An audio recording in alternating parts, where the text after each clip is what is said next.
What's up sa inyo mga kabutingting? Pakita ko lang sa inyo yung way na paano i-test yung servo motors nyo, no? Katulad nitong Focus MG995 o kaya itong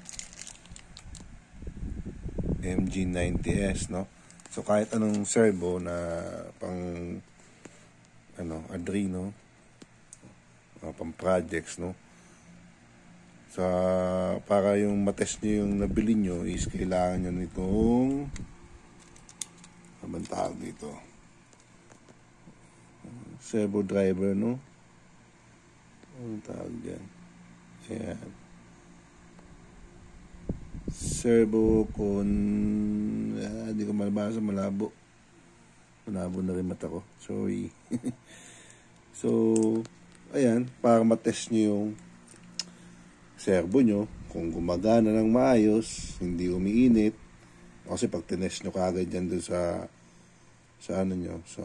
code nyo, hindi nyo alam umiinit o kaya bigla siyang umanda, ganon, nabigla siya kasi hindi nyo muna siya tinest o kaya ginawa ng neutral. Pwede nyo naman gawin sa code. Kahit wala kayo nito, gawa kayo sa code ng yung calibration ng servo, no? Pero nagawa ko na yun, na-test ko na yun eh. So para mas maganda, meron kayo nito para matest nyo lang agad, no? Na umaandar siya.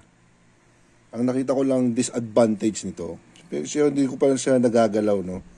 Pero nakita ko disadvantage nito is nabili nyo 180 degrees, no?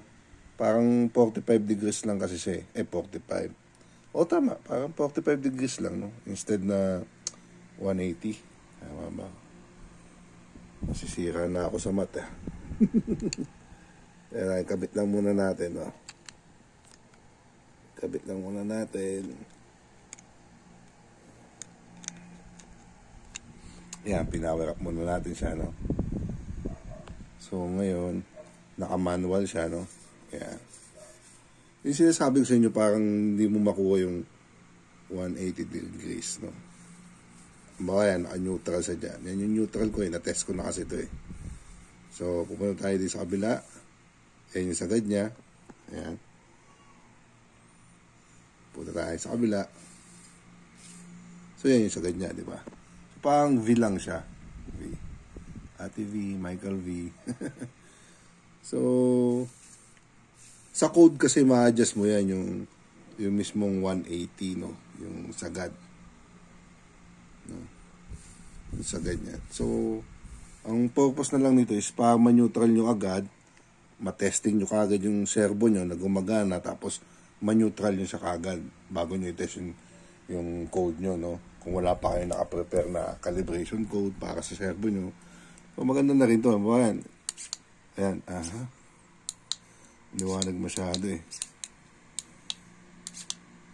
Nagsasabay. Hindi niya siguro kayang tatlo. Hindi niya kayang tatlo. Hindi nga kayang tatlo. Tanggalin muna natin. Yan. So, kaya niya yung pagka umigot siya dyan, naman, hindi pa nyo sa manual. Yan yung manual. Ang susunod na pagka pinindot nyo to is yung neutral na kagad yung servo nyo, no? Yan lang, yun lang. Share ko lang naman. Thank you.